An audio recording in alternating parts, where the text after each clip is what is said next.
I wanted to share with you why procurement leadership was special, why you needed to know and understand the opportunities in the supply chain career field so you can see the value of adjusting your leadership style so that you can be more effective for the long term, for the strategic long term.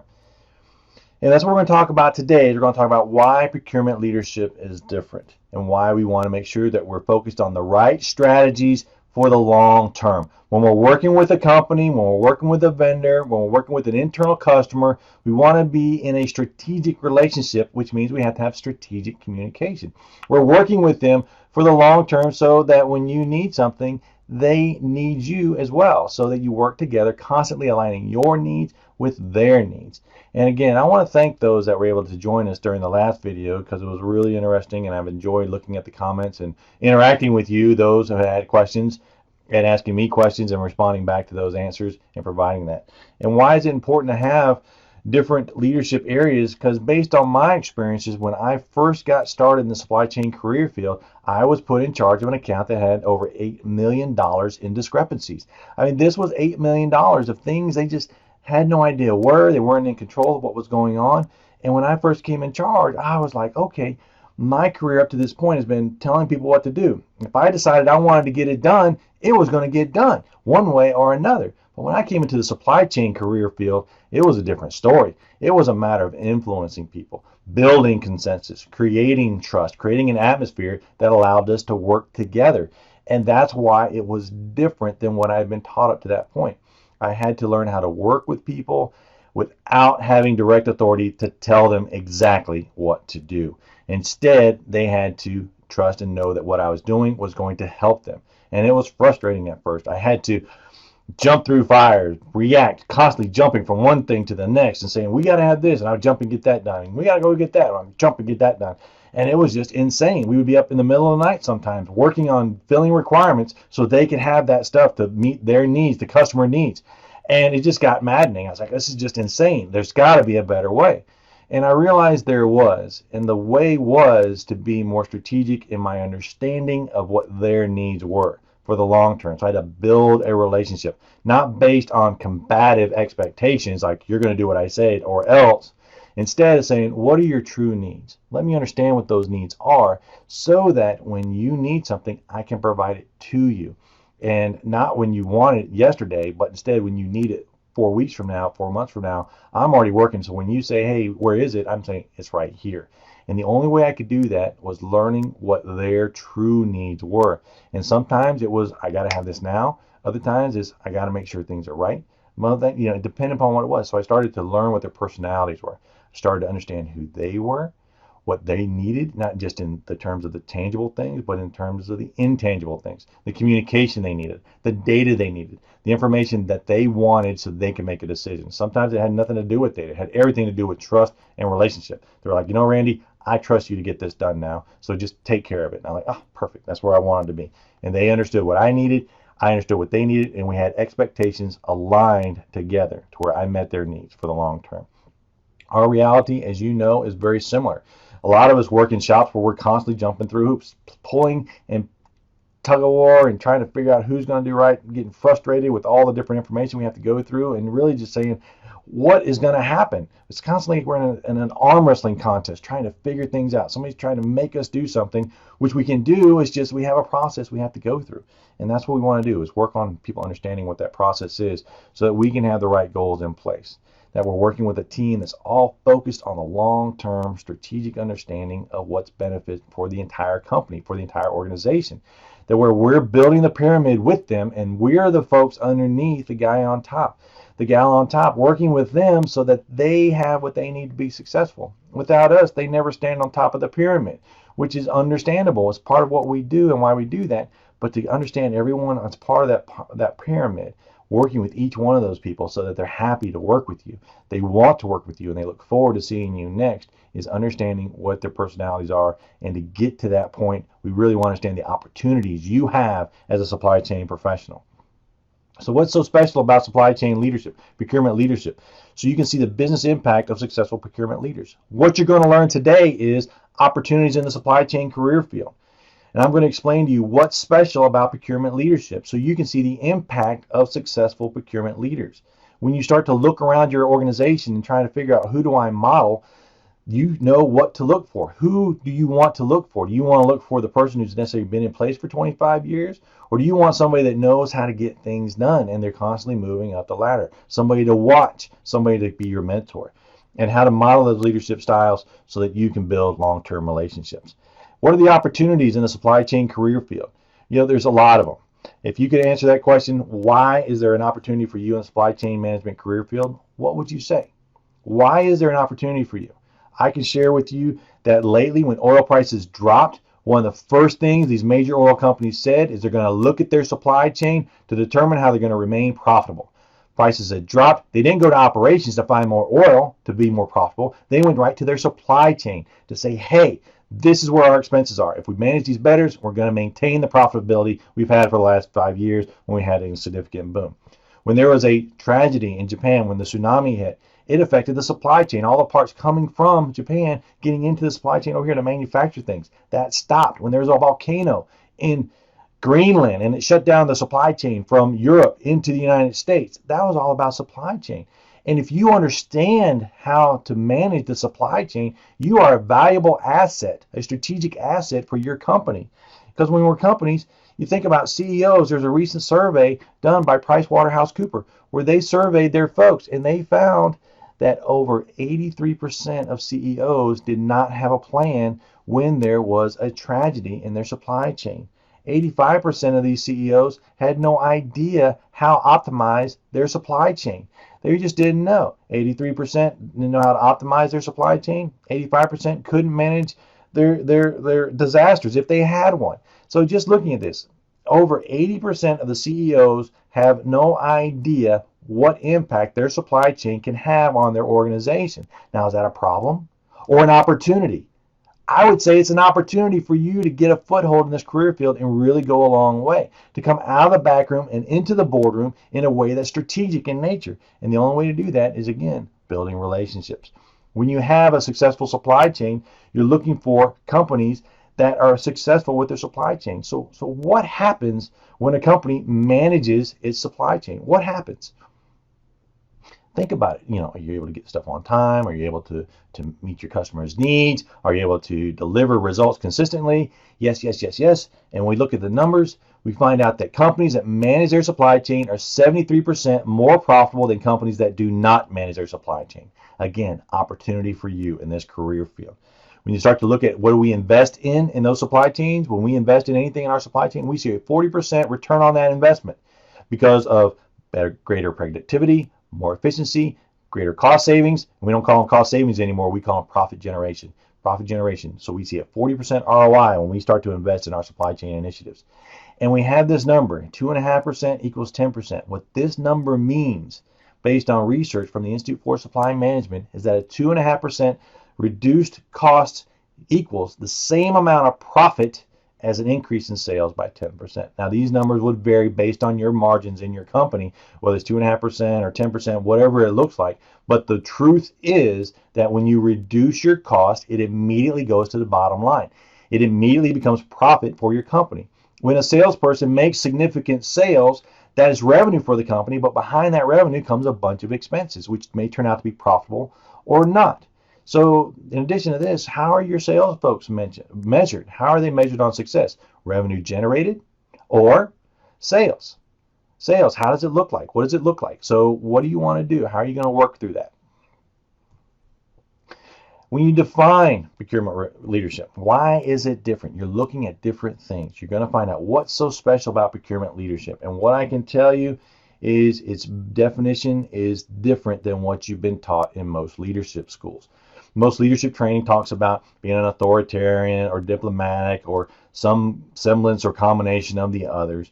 When you go in, you start to look at research and find out how our supply chain leaders, they take on a leadership style that's called transformational leadership or center leadership. And I talk about this in my dissertation, which you can find at Amazon.com, Supply Chain Management by the United States Marine Corps. And it talks about how that need for a special kind of leadership, which was different than what they were trained on. And the reason I tell you that is you need to start thinking differently about your leadership style. What's the best leadership style? As I mentioned before, We talked about having the supply chain by the United States Marine Corps. It was all about different leadership styles, okay, different leadership styles. And working together to help build your supply chain, having different ways of talking to people, having a different color, so to speak. You're kind of a chameleon, kind of like, okay, what do I need to act for this person? How do I need to act for that person? Always focused on building the strategic value for that customer for the long term. And you're always leading the charge. You're getting over those hurdles, getting through those obstacles so that you can provide more for your company and people are following you. Even though you may be the next one over the wall, you're following the person in charge, the CEO. Those other people are going to look for you at the top of that wall saying, help me get over that wall. That's what they need. It's a different kind of leadership. What are the characteristics of a procurement leader? What characteristics do you look for in a supply leader? Is it the guy that runs in and says, I can get this done right now? Is that what they're looking for? Is that what they're trying to get done? Or is it the guy that comes in and says, hey, how are things going? How can I help you? What can I do to make your life better? How can I build a better relationship with you? What can I do for that? How can I make that happen? And then you're going to be more able to work. You're constantly working and running. You may work a 16-hour workday sometimes, but you have the endurance to persevere and be successful. The ones that are putting in the long hours, building their relationships for the long term. They're able to manage risk. They look at things in terms of how do I manage the risk? Not necessarily how do I avoid the risk, how do I manage it? And by being involved in the strategic planning, by being a strategic player in your company, you're able to manage risk for the long term for your organization. You're getting things done. You're making deals. That's another important part of having a good supply chain, is that you're able to make deals and move forward. It's not somebody that kind of pushes the rules. It's the person who understands the rules and able to work through the information to come to a deal, come to a solution. Somebody who's able to compromise, align their needs with your needs, and work together so that you are successful. You have many different hats you have to wear. Wear many different hats, and it all depends upon what you're doing at that day. Are you the contract administrator that day? Are you the keen critical negotiator for that particular project? Are you getting things done in a way that absolutely makes sense for the company, working forward, doing that? You wear different hats. So when you think about all the characteristics of a procurement leader, how would you recognize one? What would you see? What would you look for? When you went into the room and you started to work with deal, how do you know that they're a true procurement leader? Not just somebody that processes paperwork in the back, somebody that does purchase orders for a living, somebody that knows how to get things done and work through things for the strategic level. What are you looking for? I can tell you what we're looking for. What we're looking for is somebody who's focused, again, on strategy, the strategic part of the organization. They know how to build relationships. They're not just driving results. They're building relationships to achieve results. They always have a positive attitude. They know how to get things done, and they're happy about it. They don't try to bring people down. They're trying to stay focused and say, hey, we can get this done. One way or another, they're going to be able to get this done. They know how to talk to people to find the right way around the solution. They know how to work with other folks. And when they're working with folks, they're looking for ways to say, hey, this is how we can get better. This is what I can do to help you. What I used to do is I would do what they call walk around by leadership, or leadership by walkabout. I'd go to each person's office and say, hey, how are you doing today? What can I do for you? What are your specific needs? And how can we get there to make that happen for you? What can we do for you? And then, as I mentioned before, you may be a chameleon, somebody who just adapts consistently based on the person you're talking to. And if you think about it, this is not manipulation. We do this all the time. The person you are at home is different than the person you are at work, and different than the person you are depending on who you're working with at work. It depends upon who you are and what you're working with. And how do you start to transform organizations? When you're a procurement leader, you transform organizations because you come out of this in a way that's focused on value and focused on relationships, not focused on constantly driving the rules. Yes, rules are important, processes are important, and you help people understand why those rules are important. You help them understand why it's working together. And when you start to use those rules and use those processes, you transform that organization to one that's strategic in nature, looking at a global supply chain, not the one that's tactical in nature. In doing that, you can get the job done no matter what. You go to the left, you go to the right, you go over the wall, you go under the wall, whatever it takes to get the job done, because failure is never an option. When people know you, they know you're there because they know you're doing a good job. When they don't know you're there when you're doing a good job, but they always know you're there when things aren't going well. And it's not their fault at that point. It's your fault, even though they didn't include you in the planning, even though they didn't tell you about what's going on, even though they didn't tell you how to do business with them or what they really needed. You still had to figure it out anyway. And that's why you want to understand leadership by behavior styles in the Supply Chain ACEs leadership program, because that teaches you how to align with their needs and identify what their true needs are and communicate with them in a way that's effective. It's always about building a team for the long term, finding the harmonious way to manage your supply chain, not with conflict, not with power and authority, but instead through influence, negotiations, and alignment through collaboration. That way you can manage your risk in a way that's understandable and easy to manage or completely avoid, because you understand the true nature of the requirement. Why do you need to model procurement leaders? Because today is the day of the supply chain leader, the person who is coming out of the back room into the boardroom. When we need supply chain leaders, when we need supply leaders, that's what companies are looking for today. You can go out to the job sites. You can go look at companies and look what they're looking for. They're looking for people who understand this stuff, not in a way to process paperwork. Anybody can process paperwork. Take my request, fill it out, write a check, we're done. That's not what we're looking for. We're looking for supply leaders who understand the strategic impact of supply chain management, how to get it done for the long term. That's what they're looking for. They want to make sure people get the deal done. They know how to work through issues, through hazards, through natural disasters, through strikes in LA, through hurricanes in the hurricane season. They understand what's happening and they work around it. They're thinking forward, not thinking behind. Thinking forward, because it's a big bad world out there. And the supply chain is becoming more and more critical to every single organization out there. Even the mom and pop shops in your local town aren't able to survive unless they understand their supply chain and how it's going to work for them. At the end of the day, it's about keeping our doors open and staying focused on helping the customer stay valuable. And in our next video, I'm going to show you how to transform your current leadership style to something that's more effective. You're going to learn how to create value by aligning with the interest and building value for the long term. And this requires a very specific mindset, which I'm going to show you in the next video. I'm going to show you how to identify the behavior styles of those people, and I'm going to show you a 3-step process that helps you quickly align and collaborate with those folks to build value for the long term. It's going to transform you from a strategic or from a constantly reacting tactical purchasing organization that's just always putting out fires and jumping from one emergency to the next, hoping someone asks you for advice instead of telling you what they need after the planning is done, to something with strategic sourcing, where you can plan and anticipate needs before they become catastrophes in the long term. It's all about value and not jumping through hoops and building a strategic organization. As we conclude for today, I'd like to ask you 2 questions, and I'd like to hear your answers in the chat below. What's different about procurement leadership? What do you see as different about procurement leadership? Why is it different? And why do you need to shift your leadership style? Looking at how you do things today, why do you need to change? And when you change, how is that going to help you be more effective as a supply leader?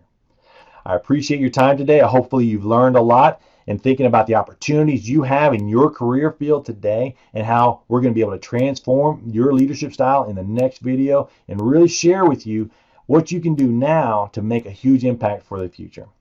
Thank you again for your time, and I look forward to seeing you in the next video.